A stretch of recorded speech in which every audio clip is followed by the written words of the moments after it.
And you must recognize then that this outgroup is your necessary enemy, whom you need. He keeps you on your toes. But you mustn't obliterate him. If you do, you're in a very dangerous state of affairs. So you have to love your enemies in this sense, regard them as highly necessary, and to be respected chivalrously. We need the communists, and they need us. The thing is to cool it and play what I call a contained conflict. When conflicts get out of hand, all sides blow up. Oh, of course, I suppose then there's another deal, maybe 1,000,000 years later. Now, let me see if I can for a moment put these two visions of the world together. It seems that if you believe the Christian, Hebrew, Islamic view, that you can't admit the Hindu view. Because if you're a Christian, the one thing you cannot believe, if you say you're at all Orthodox, you're an Orthodox Protestant Bible type, or if you're a Roman Catholic, you can't believe that you are God. And so that excludes Hinduism, apparently. But let's go back to Judaism for a minute and ask this question. If Judaism is the true religion, can Christianity be true too?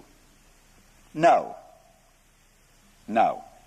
Because there's one thing in Christianity that the Jew can't admit, and that was that Jesus Christ was God. That is unthinkable for a Jew, that any man was indeed God in the flesh. All right, second question. If Christianity is the true religion, can Judaism be true too? The answer is yes, because all Christians are Jews. That is to say, they have taken in the Jewish religion, lock, stock, and barrel, in the Old Testament, into their own religion. Every Christian is a Jew plus something else, which is his particular attitude to Jesus of Nazareth. Now then, let's play this game once again. If Christianity is true, can Hinduism be true? The answer is no, for the reason that we've seen. The Christians will say Jesus of Nazareth was God, but you aren't. I'm not. Now then, if Hinduism is true, can Christianity be true? The answer is yes,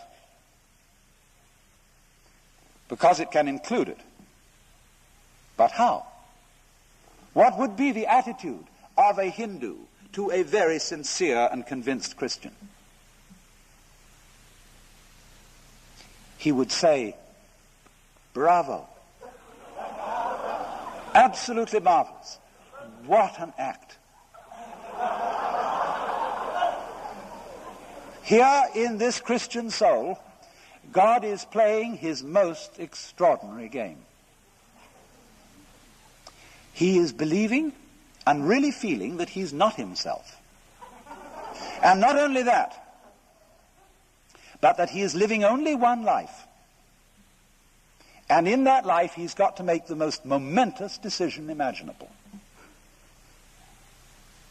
In the course of this 80 years and 10, he's got to choose between everlasting beatitude and everlasting horror.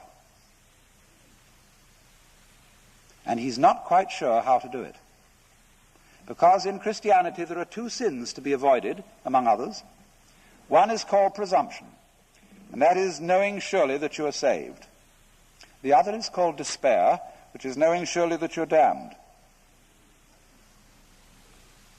There's always a margin of doubt about this. Work out your salvation in fear and trembling. So you might say that this is preeminently the gambler's religion. Imagine, at some great casino, late at night, there is some marvelous master gambler who's been winning all night.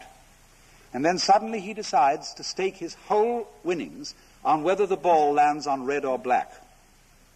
Sensation! Everybody gathers from all over the casino to watch this terrific gamble. So in the same way, the predicament in which the Christian soul finds itself is this colossal gamble, which is saying this universe can possibly contain in it ultimate tragedy. There could be such a thing as an absolute, final, irremediable mistake. And what a horror that thought is. And so the Hindu is sitting in the audience, fascinated by this Christian's extraordinary, reckless gamble. He says, that's a beautiful game. The Christian doesn't know it's a game, but the Hindu suspects it is. And he's a little bit admiring it, but not quite involved.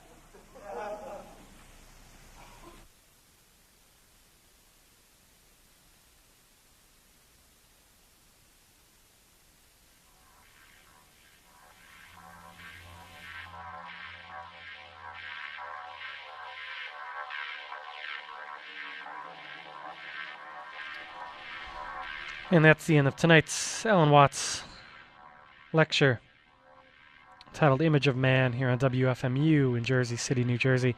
Alan Watts